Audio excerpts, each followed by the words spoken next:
Hello,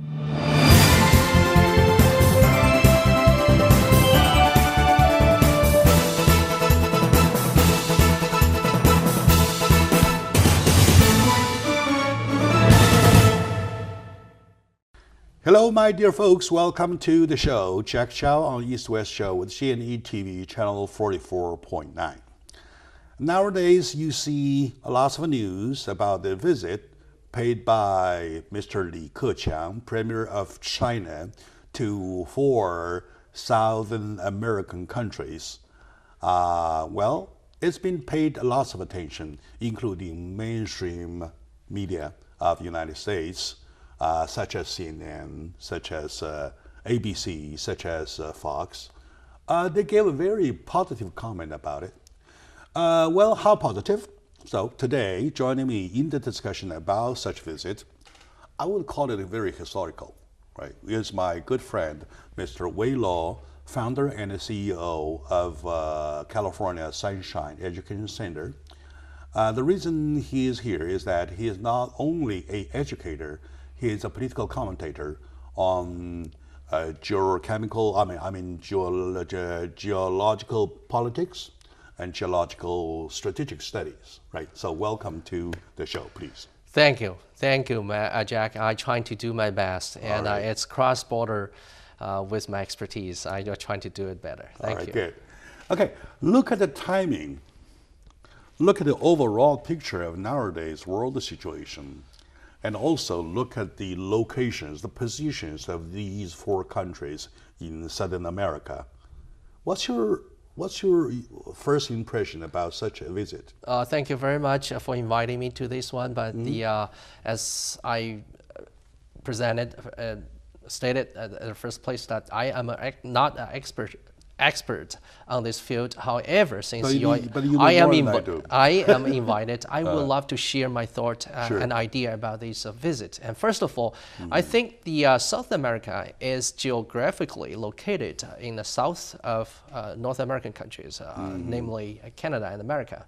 I think it's very important for number of reasons. Number one, it is regarded the backyard of American. USA, and also economically, it is currently experiencing some kind of a middle income trap, so-called, by economists after the economic booming in the 60s and 70s. And now every country seems to be that struggle with their development of economic and social. So, and this is from the number 2 reason. Number 3 is that the economically and the characteristic of social and economic development in these countries are very, very identical to what China has experienced currently or in the past. So there is a lot of things that they can trade off each other and learn each other for experience of social and economic development. That is my first idea about this.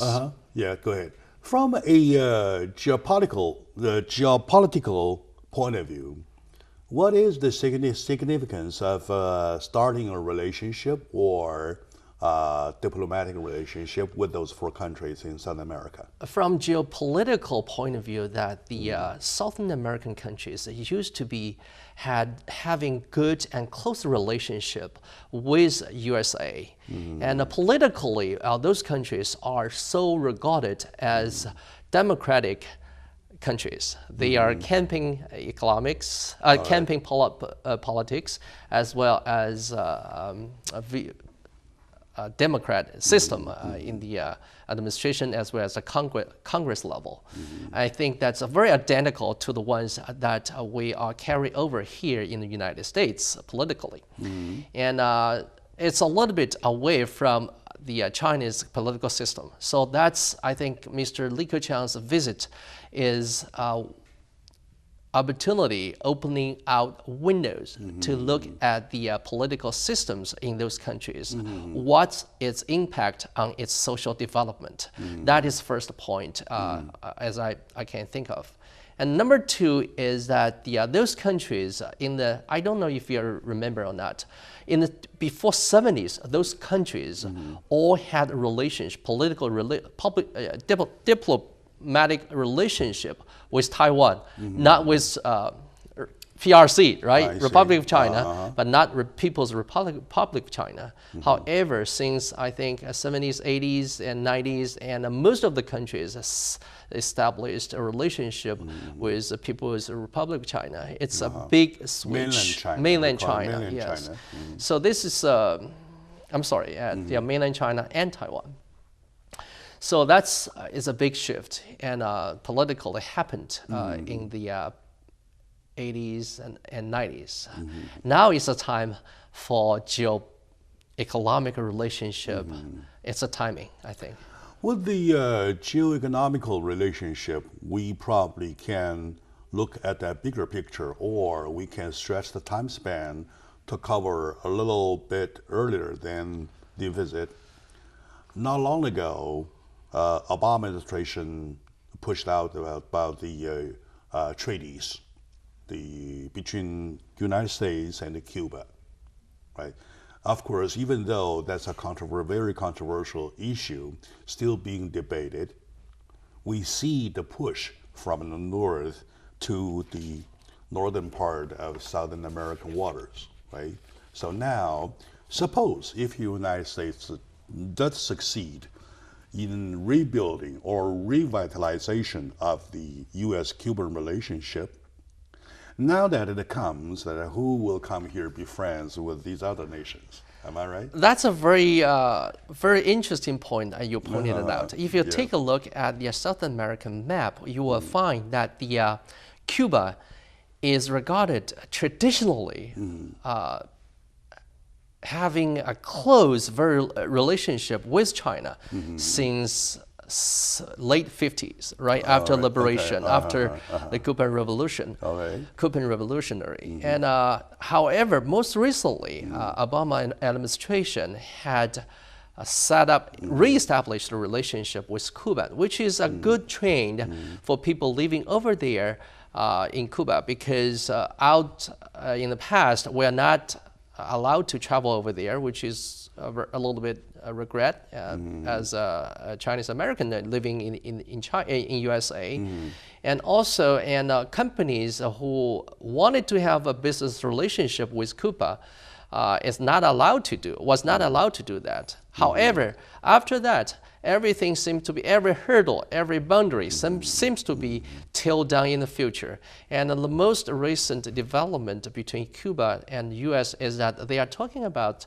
setting up a formal embassy office over there. You're right. And that is a good trend for people, for U.S. and Cuba. However, if you take a look at the countries that Mr. Li Keqiang will paying visit most recently, are countries that didn't have a relationship with China, diplomatic relationship with China during 60s and 70s. That's ironically, it's a very interesting that they're coming up with. And also, if you take a look at a little longer time span, though, look at the whole world. We had been through with war times. That's right. And we had been through with the Cold War time, which followed immediately. Yes. And then there are conflict times going back and forth, and including the time when British fought for those islands with Argentina. And then became to a very quiet period of about something more than 25 years, almost close to 30 years. Yes. Now it is a time when benefits starts to talk. That's true. Right? Regardless of whoever, regardless of being a socialist country or communist country such as Cuba, or any other, say, constitutional stuff like that. So regardless of that, who has what? Natural resource, right? This is the one thing. What can you do with your natural resources? That the other. And then starts a trade promotion or relationship promotion period or oriented period. Am I right?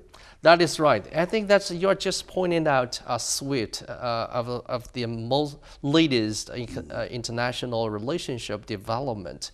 And notice that a lot of people, as you said, that the relationship between South America and China is economic oriented, social and economical development oriented. Basically, yes. it's a kind of a relationship we can see that will be benefiting peoples of those countries, right? Sure. Not just because ideologically is political system and you choose the people who are ideologically belongs to the same vision or same stream as you do, right?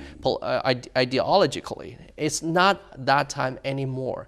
It seems to be that social and economical development leading a social development is the main theme of the relationship. The world is getting flat. The world getting flatter and flatter You are right. by every single day, right? So let's take a very short moment out. When we come back, we'll put emphasis on the nature of those 4 countries being visited by Mr. Li Keqiang, Premier of China, recently, see what they have, what we can do, what China and the U.S. and Southern American countries can do all together to reactivate that area, to revitalize that area, please. Let's stay for a moment. We'll be right back, please.